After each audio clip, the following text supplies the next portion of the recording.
What's up, everyone? This is the Montre Black. Today we're gonna react to a death battle: Akuma versus Shao Kahn. Let's watch. The Union will assault Los Angeles in 48 hours. But we have the five of you. Sherlock may not be of use anymore. This will be the end of the line. When you gonna run, win, stab, fall.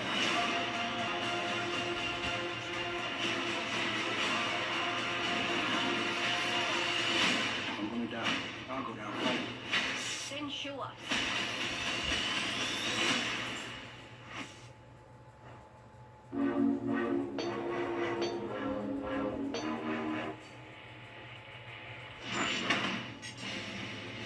Akuma, Street Fighter Supreme Master of the Fist. Shao Kahn, conqueror of Mortal Kombat. Today, we'll find out which final boss reigns supreme. He's whizzing that boomstick. And it's our job to analyze their weapons, armor, and skills to find out who would win a death battle. This is the Japanese kanji for heaven, symbolic of the infinite sky above and the one who stands before it. And the last thing you'll ever see when you meet Akuma. Trained by Master Gotetsu at an early age, Akuma was practically born into the ways of fighting. He and his brother Goken were taught the form of Ansatsuken, literally meaning the assassination fist. Now everybody says martial arts are all about meditation and being zen and all that other boring shit. Well, Ansatsuken ain't like the other guys. It combines judo, kenpo, and karate into a unique style that's all about murdering your opponent as fast as possible. Hell yeah! Unfortunately, the brothers' views on their training greatly differed. Goken rejected the violent methodology of the Ansatsuken, leaving to develop his own, less lethal variant of the form. Because a style called Assassination Fist clearly needed less assassination. Yeah. Good thing Akuma was all about the real deal. He got so hardcore he started training to embrace the biggest martial arts secret out there. The Satsui no Hado. Ever present, ever malicious, this is a manifestation of literal killing intent. Only Gotetsu had ever mastered this dark power. So it's like the dark side of the force, but with karate? No, but sure. With the Satsui no Hado, Akuma gained great power at the cost of all compassion. This is the power of monsters. More like winners! Akuma got so good he challenged his master and killed him Sith style. With his ex-master's beads around his neck, he declared himself the new master of the Satsui no Hado. Obviously, this destroyed his relationship with Goku. The two brothers' destinies, let alone ideologies, were irreparably torn apart. But who cares when Akuma's perfected all the abilities of an overpowered Shoto character and then some? He can rain down Go Hadoukens, teleport with the Ashura Senku, and take you for a whirl with the Tatsumaki Zanjukaku. And if Akuma ever wants to take things up a notch, he can summon forth the Kongo Kokoretsuzan, a geyser of pure energy strong enough to sink an island. With all this power, Akuma is among the toughest Street Fighters out there. Which says a lot when Hakan can lube himself up with enough oil to, get this, launch E Honda into orbit to headbutt a giant meteor into smithereens. Well, there's only one way to figure out the TNT of that. I got the oil whiz, get ready to launch. Oh, that's okay. I've already done the math. It's over 500 trillion tons. Oh, can we still do it though? Fine. But did you know Akuma's also traded blows with some of the folks from Final Fight? I guess they're Street Fighters too. And the Macho Mayor Mike Hagar can pile drive people so hard, it makes an explosion you can see from space. Comparing the blast size to Earth diameter, this explosion must have a yield of over 120 teratons of TNT. That might seem nuts, but hey, Akuma's done the same kind of thing. No wonder the only guys who can match him are badasses like Goken. Akuma would challenge Goken again and again, determined to prove his version of the Ansatsuken was superior. And apparently, he was right, as he defeated Goken with his signature technique, the Shun Goku Satsu. AKA, the Raging Demon! With this, Akuma gives in to his killing intent, targeting a person's soul and killing their spirit with the weight of their sins. There is only one known way to survive it, emptying your own soul from your body. Fortunately, Goken knew exactly how to do that.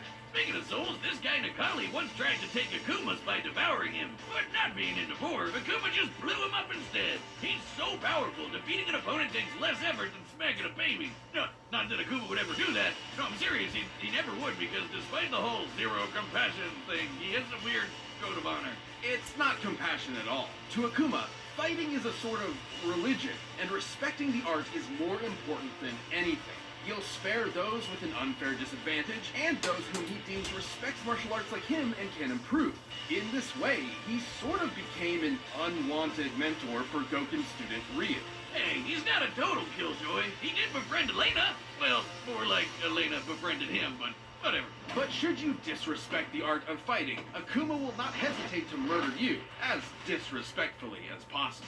Like when he jumped that a-hole in Bison so fast he killed him in one shot, and Bison was quick enough to tag this satellite laser beam. Following the beam speed at this angle, we can determine it was moving well over 5,000 times the speed of sound. But even with all that power, Akuma knew he'd never be at his best until he'd mastered the Satsui no Hado and become Akuma Blanco. Shin Akuma. As Shin Akuma, he possesses full control over the dark art, using it to its fullest extent. Only Gotetsu had ever mastered the Hado like this, because doing it is not just super difficult, but super dangerous. Right. The Satsui no Hado isn't just a form of energy, it is a sentient entity, striving to push those who connect with it to fully commit to their rage. For when they do, they are no longer themselves. They become the Satsui no Hado itself. Yeah, like when it tried to take over Ryu and manifest it as its own evil person, Kage. Akuma truly believes the Hado is his best chance at becoming the ultimate world warrior. But he also knows that if he's not careful, he could lose himself to it. And when he does, the Hado will take his body and become the awesome, demonic Oni. Oh, he's super powerful. Oni's got all sorts of new moves and can easily overpower pretty much any other Street Fighter. In Japanese folklore, Oni are yokai, or demons, that spawn from the souls of the wicked upon death. However, in some legends, the most evil of humans can actually transform while still alive. Such as Shutengoji, a drunken monk who gave in to malice, became an Oni, and was so powerful he could not die, even after he was decapitated. Not so different from this big bad blue boy. But hey, Akuma hasn't lost himself to the dark side of the Hado yet. The dude split apart mountains, taking a leisurely trip to the bottom of the ocean, and literally leaped into the land above the clouds. He just jumped, and he was there. Forget standing before heaven. This dude straight up flies above it. Akuma's lust for battle will likely never be sated, but his chosen path has been set. He will either be the world's deadliest man, or its bleakest failure. Until then, he will never stop searching for a foe who can challenge the might of his Satsui no Hado.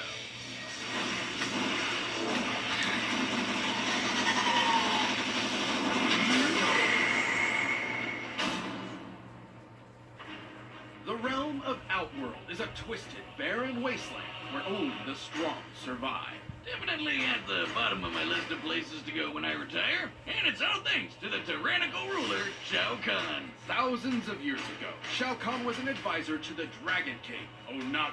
Until Onaga took a permanent nap when Kahn poisoned him and claimed the throne all his own. Now that's what I call climbing the political ladder. With an army of demonic Tarkatans and four-armed Shokans at his beck and call, Shao Kahn began conquering and merging other realms of Outworld, including the once idyllic paradise of Edenia. After which he hooked up with Edenia's queen, Sindel. But his conquest didn't just win him a traitorous milk. The crafty bastard also picked up a ton of awesome powers. Kahn is a deceptive leader who isn't afraid to resort to, quite frankly, dickish methods to achieve his devious goals. He's basically a wrestling heel in the form of an otherworldly invader, right down to dressing like a male stripper. And despite living on a completely different plane of existence, he's somehow mastered two Chinese martial arts, Daizu and Liu Wei, both of which prioritize fast and aggressive strikes to overwhelm opponents. But Khan's real bread and butter is his mastery of magic. He can shoot fireballs, create portals, make you his telekinetic yo-yo, bounce projectiles back to sender, and conjure his signature hammer whenever he wants. With his Wrath Hammer, Kahn can crush even the strongest combatants With a K! to pieces with his brutal fatalities. But perhaps his most iconic ability is taking souls. With just a wave of his hand, he can dine on some fine soul food, courtesy of whatever sap crossed his path. Kahn went far with these abilities, and it wasn't long before his conquering eye caught sight of a little planet called Earthrealm. But first, his forces had to rack up enough wins in. Hit the music whiz. We don't have the licensing, right? Mortal Kombat! Do, do, do, do, do, do, do, I'ma stop there so we don't get sued. Outworld almost had the 10 consecutive wins needed to merge with Earth. But the goody two-shoes monk Liu Kang just had to ruin it all. But Khan just said, screw it, and invaded Earth anyway. The moment Khan set foot on Earth, he stole the souls of nearly every human being on the planet. Then physically merged Earth Realm and Outworld into one big melting pot of conquest. The exact meaning of merging realms is a little vague, but from Mortal Kombat 3's intro, we do know that it transforms the planet into part of Outworld itself. But even when he's not literally folding worlds together, Khan is always a threat to behold, far superior to most of the other combatants.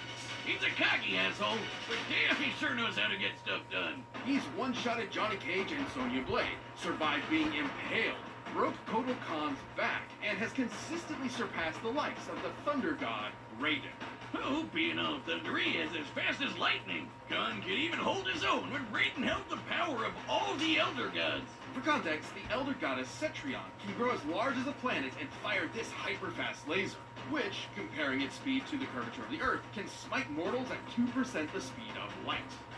Well, you know you're a big shot when actual gods think you're a pain.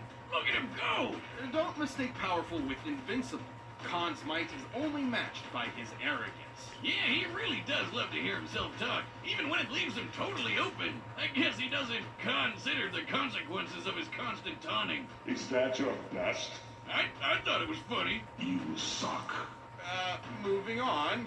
Even if it can get the better of him, Khan has proven his arrogance isn't completely unfounded. After ages of conflict, all of the combatants fought in a final clash of good versus evil. And Khan emerged as the last man standing.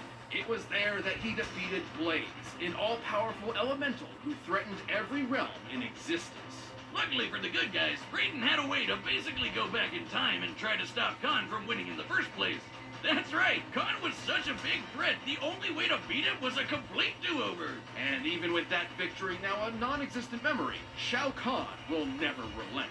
Even death has never stopped this conqueror from his ultimate quest to rule everything. I am Khan of Outworld. Vacate my throne, or I'll soak these sands with your blood. All right, the combatants are set, and we've run the data through all possibilities. But first, if you're wanting the kind of confidence it'd take to rule Outworld, check out Blue Chew.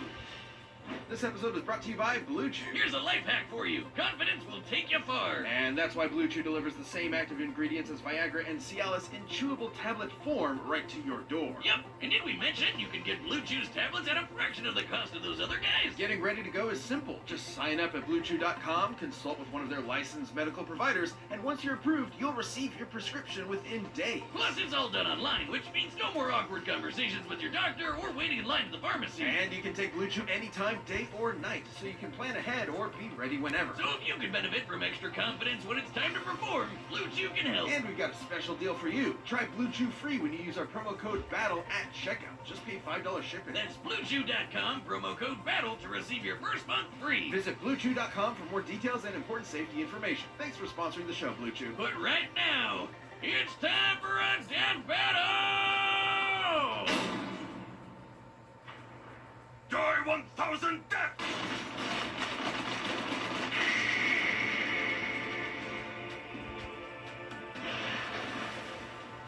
You dare interrupt my tournament.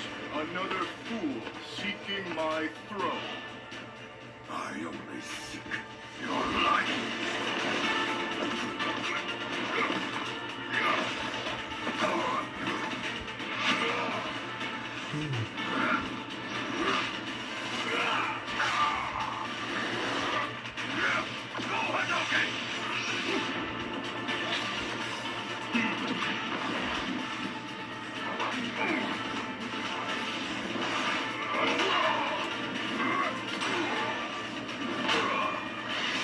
You will die!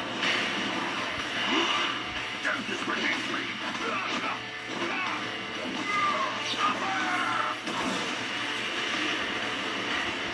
Nice one.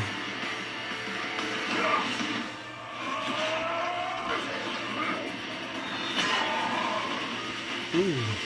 Is that your best? Pathetic.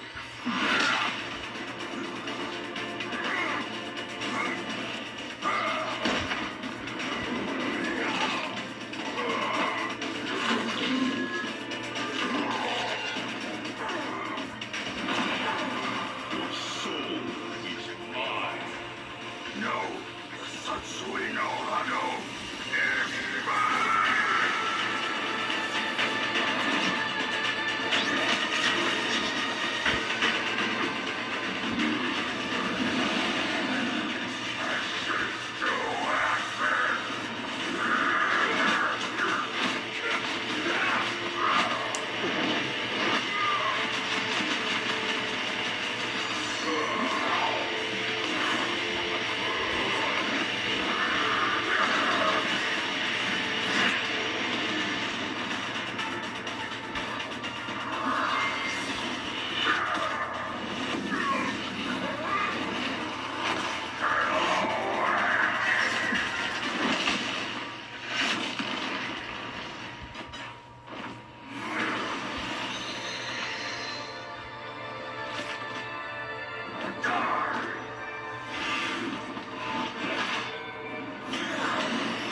call a fatality! With the power of the Satsui no Hado, Akuma was a unique challenge for Shao Kahn. Yeah, like how he resisted Nikali suggests Khan couldn't have just yanked his soul away so easy. And Akuma's level of power was nothing to scoff at either. Akuma's biggest hits were way stronger than you'd think, blasting apart meteors and making explosions seen from space. But Khan survived blasts from beings even more powerful than that, like the Elder Gods, who can grow to the size of planets. And remember Blaze? He could destroy all the realms, and even did in one of his endings. And while Blaze's story ending isn't canon to the Mortal Kombat universe in and of itself, it is still an example of what could happen in canon. And Khan whooped that red-hot ass. While we do not have an exact time frame for Blaze's destruction of the realms, destroying Earthrealm alone would require at least overcoming Earth's gravitational binding energy, or about 47.8 zetatons of TNT. Over 300 million times the power of the Terratone explosion from Akuma's lineup. And keep in mind, when Khan merges realms, he is literally morphing an entire planet into Outworld itself. This means it makes sense he could defeat Blaze, because he already commands a similar level of power. But I know what you're thinking. What about the Raging Demon, Akuma's awesome finishing move? Shao Kahn has racked up more than enough sin in his time for it to totally murder his soul. There was always a possibility that Akuma would get a lucky hit in with the Shungoku Satsu. However, given Khan can keep up with the likes of Elder Gods and their space lasers, he could certainly keep pace with Akuma. And sure, Khan's an arrogant son of a bitch, but he knows when to get serious. If his arrogance was that big of an issue, he wouldn't have conquered so many realms. Both Akuma and Khan were among the best of the best in their respective worlds, but this match ultimately came down to who would land their killing blow first. Shao Kahn's overwhelming power, mystical abilities, and treacherous strategies were enough to claim this victory. Outworld's Emperor was the only one who could surpass Akuma. The winner is Shao Kahn. If you like this death battle, give a thumbs up, and I will see you on my next reaction. This has been Demontre Black. Peace.